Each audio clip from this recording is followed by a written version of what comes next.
What a sensational view. Surely one of the best in Europe. Remember the 1992 Olympics? Well, this is Montjuic Park, and that is Barcelona. We're here for round 5 of the Formula One World Championship. Now, the Spanish aren't known to be crazy about Formula One. Motorbikes is more their kind of thing. But over the years, the crowds and the interest have ever gathered. And what a wonderful racetrack in a Grand Prix car. And this is F1 Special, Catalan style.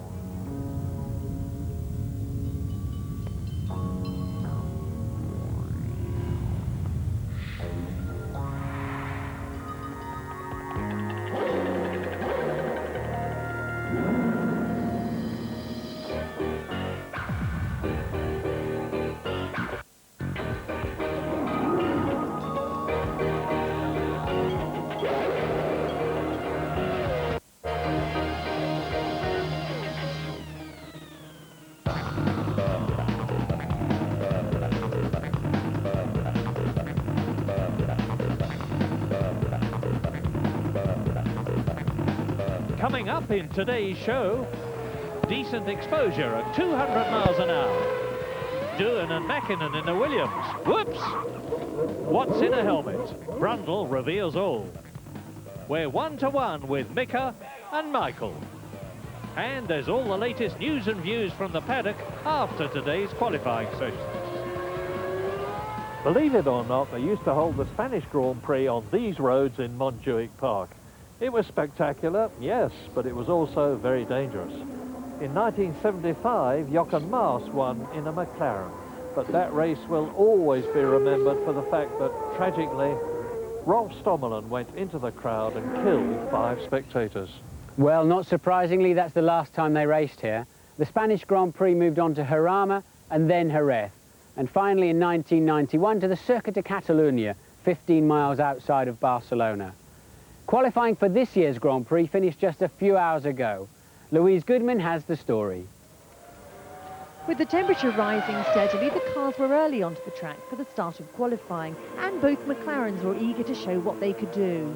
It was no surprise to see Mika Hakkinen setting the early pace, and a high standard for everyone to follow. Even teammate David Coulthard struggled to match the Finn. His first lap was 8/10 slower. A new exhaust system has improved the Ferrari's handling, but Schumacher still wasn't happy with the car and aborted his first run. But Williams were even further off the pace. The world champions have made little progress with their car for this race. In contrast, McLaren go from strength to strength. Any time now we're going to see the time on the computer screen. Yes, he's got into the mid-20s. What a great lap. Almost half a second quicker despite being held up by a Tyrrell. The two Benetton drivers played cat and mouse all afternoon. Wirtz pushed hard to get third slot, then it was Fisikella's turn to lead the chase, and the pair swapped third and fourth position throughout most of the session. Jordan continued to make progress. Damon Hill finished 8th, out-qualifying teammate Ralf Schumacher, but Williams continued to struggle. Jacques Villeneuve only just scraped into the top 10, and Frentzen couldn't even manage that. He finished up 13th. Johnny Herbert headed home with a smile on his face, though well satisfied with his 7th on the grid. But Hakkinen wasn't satisfied with his pole time. He set an even faster lap before parking his McLaren at the end of the day. Michael Schumacher gave it one final push and improved his position by 2 places. 121.7, as the team said they could do, 3rd place. And Eddie Irvine was 6th. Better times for Rubens Barrichello. His Bridgestone shod stewards finished up 9th, the team's best qualifying position so far this season.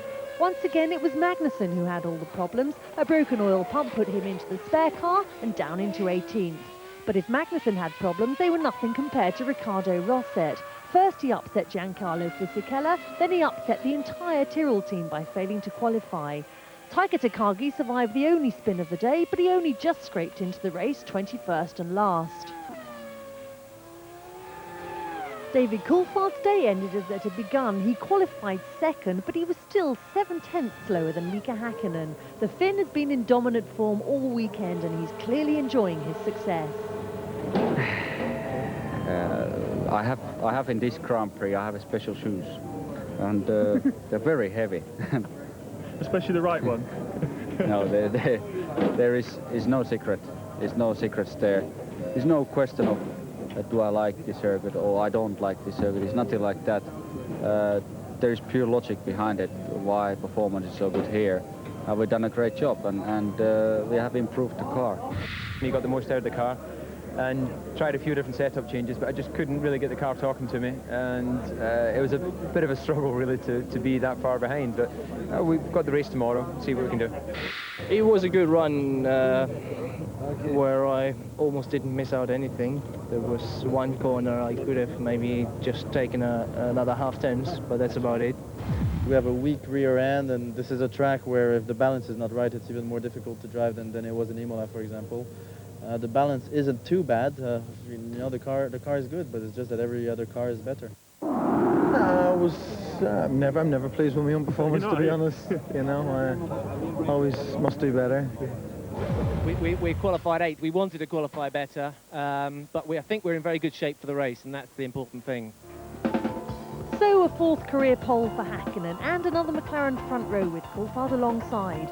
Michael Schumacher's the top Goodyear driver ahead of Benetton boys Fisichella and Wirtz.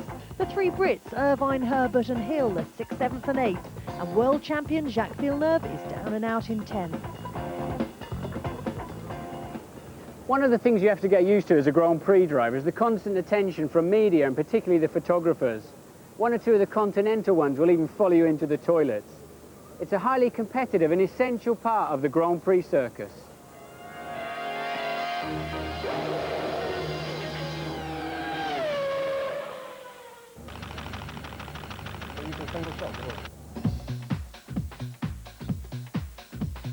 My name is Darren Heath. I'm a freelance photographer specialising in Formula One. It's a marvellous life and a wonderful sport. It's been a passion of mine since a child and a dream to do it. I work for editorial magazines and for sponsors. They're both looking for different things. I try and shoot a very particular style for the magazines. Sponsors are more interested in pictures with their name and logo big in the frame, obviously. Every photographer ideally wants to find the new angle, which is hard because there are so many photographers that every angle's been shot over the last 20 odd years. So, you know, it's a constant struggle to try and find that new angle. I try and do a couple of sections in the pits, a couple of sessions on the track, and then I always do the grid. The grid is great for pictures, and also to me, the grid is Formula One. I try and show a human side some of the time, and try and show the colour, the glamour, the excitement, the kind of behind-the-scenes stuff that people don't really see. If you're on your own at a corner, sometimes you hide from the other photographers, pop up 5 minutes before the session, and it's a great feeling to be on your own and no one's there, and then it's published in the magazine. The greatest compliment is that next year there's 20 photographers at that spot because everyone knows where the shot was taken. Well, be honest.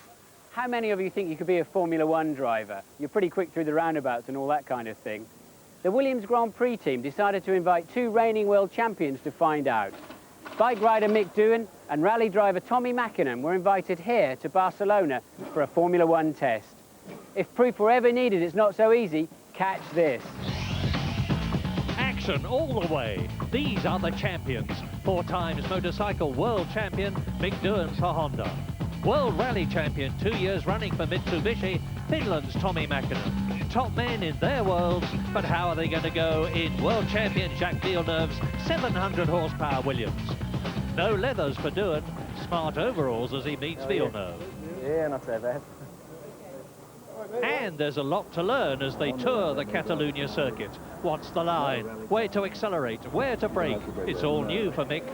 Can Doohan master 4 wheels like John Surtees and Mike Hailwood did? Go, go, go. Give it the gun, Mick. But remember, they break away fast. Too fast. 1 battered Williams and 1 crestfallen Doohan.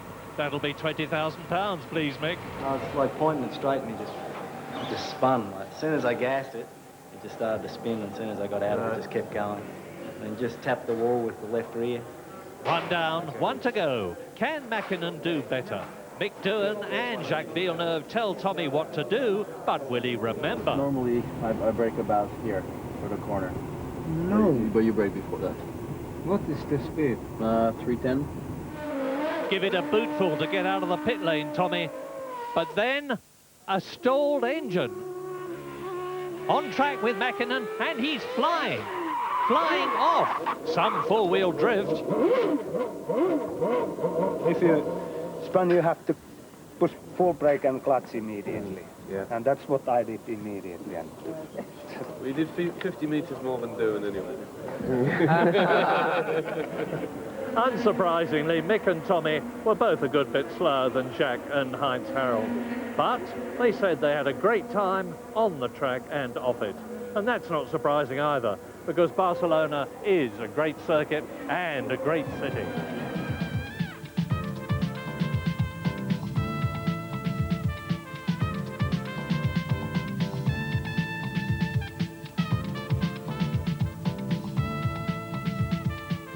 It's a great city, and there's a really good atmosphere and a lot of interesting things to see.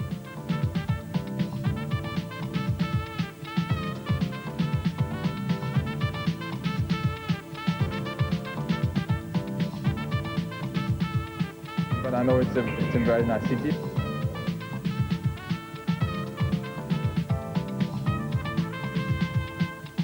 No one goes out here until about 3 o'clock in the morning, so you have to be prepared to stay up very late if you want to see any action.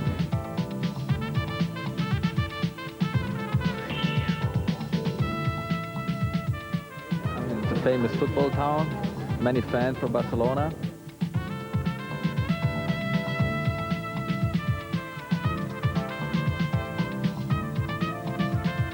Coming up after the break, Martin takes a look at that essential piece of hardware, the helmet. And we'll be chatting to Mika Hakkinen and Michael Schumacher about, amongst other things, marriage. And I can recommend that.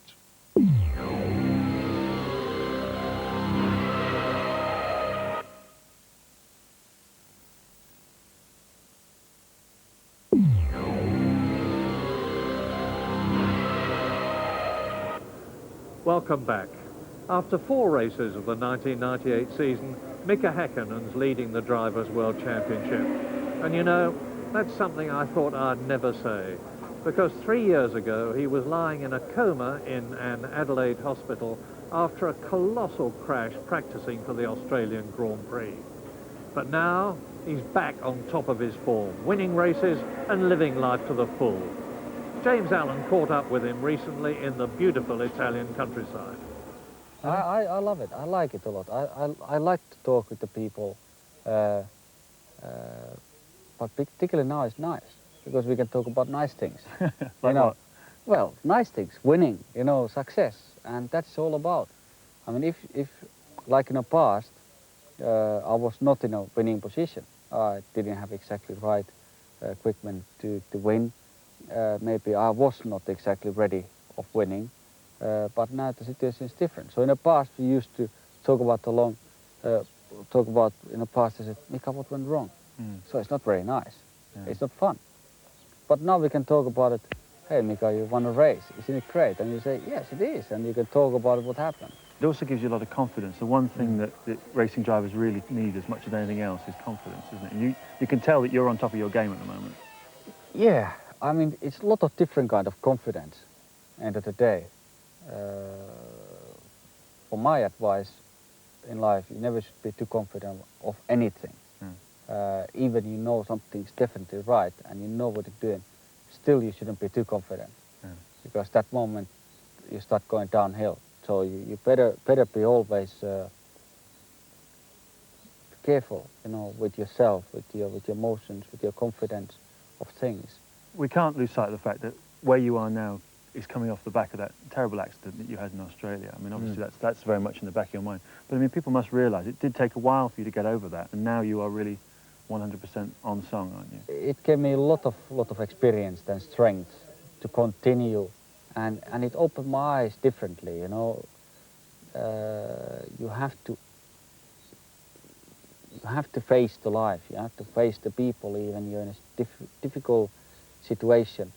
And it made me much stronger. And it gave me a lot more respect for the people, you know, in general for people. Gave me more respect for the people who helped me in that terrible situation. How do you keep a balance in your life now? What do you do for fun when you're away from here? Well, I do like all the Grand Prix drivers do, sex and rock and roll, obviously.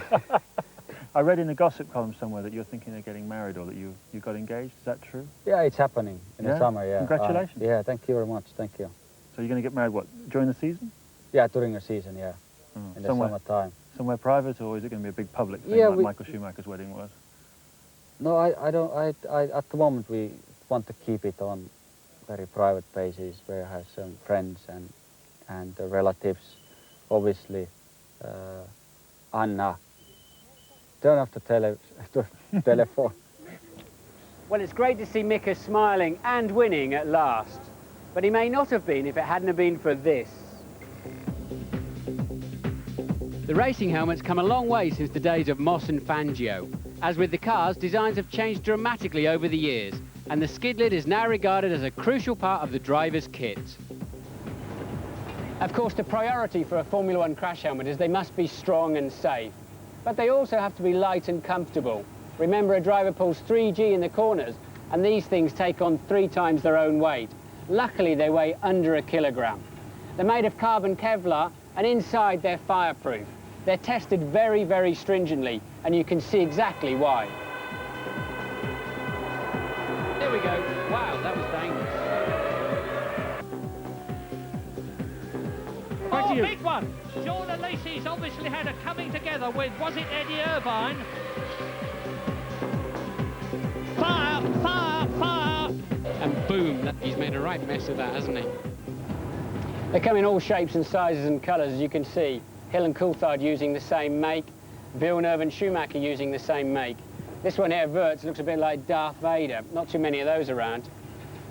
Look at Schumacher's helmet, it's quite interesting. On the front there's a lip, that prevents lift at very high speed.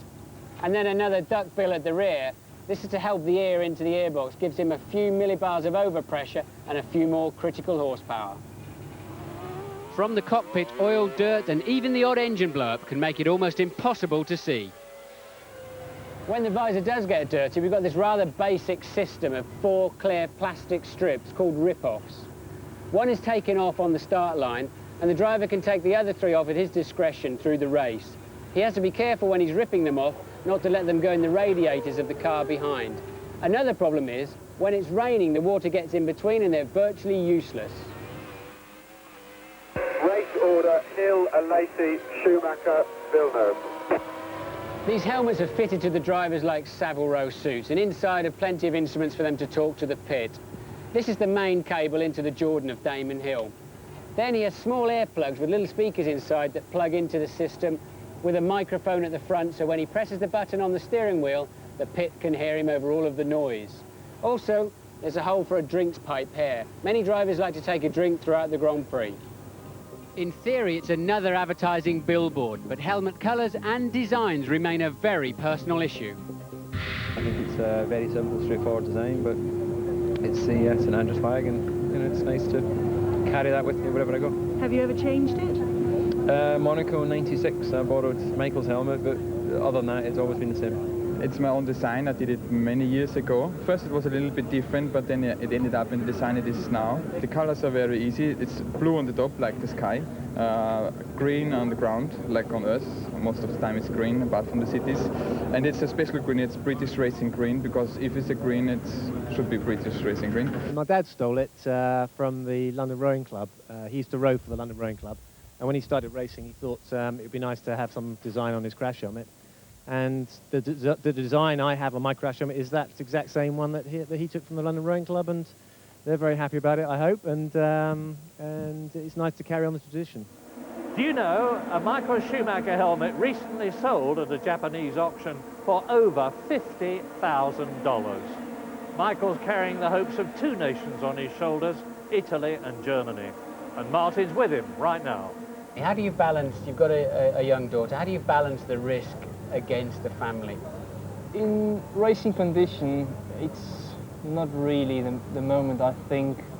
that's a risk I would take now because I'm single or I'm a married man with a child. You don't think, you just drive to your confidence and your abilities.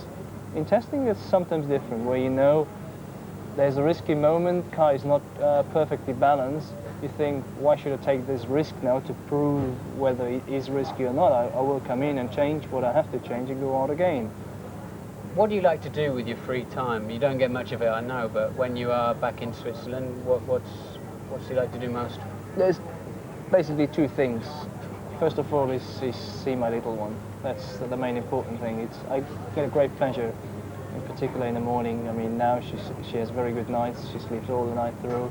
She wakes up, she comes in the morning, she walks to us, to our bed, we take her in bed, I give her the bottle, and that's a very great time because she's still a bit sleepy and she likes to come close, and we play, and she's in my arm, and it's just a perfect moment to me, and just puts you away from everything.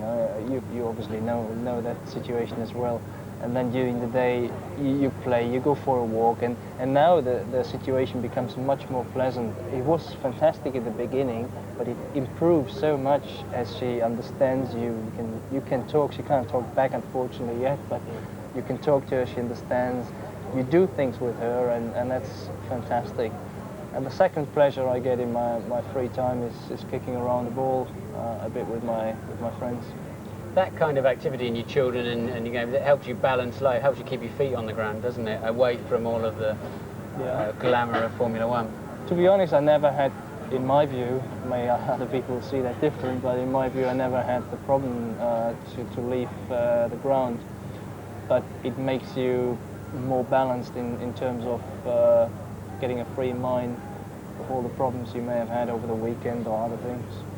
Is the pleasure of driving, the success and the glory worth the personal sacrifice? There are days you would say no, but there are many days you say yes. One thing I always liked about you is you really enjoyed the podium. Do you think that's an important point, of enjoying the high days to help you through those difficult days? No, that's natural. In particular, since I'm with Ferrari, I'm not so used to it anymore, but there are the natural situation when in Benetton days I did win a couple of races behind, and for sure when you win the first race you have a different emotion than you're winning the third race. In particular, if you have a big lead in front of yourself, then it's less targeting and challenging. Compare if I do races like in Spa, you come from 18th or 16th and you finish first. You passed me on the way. Sorry, but these are moments. You can have won so many races as you like, but this is a special thing, and you will have a lot more emotions. I guess that's natural. Michael, thanks for being so open with us. Pleasure. That's it for now from Barcelona, but don't forget to join us live tomorrow at 12:20 on ITV for the race, because the Spanish Grand Prix always turns out to be something rather special.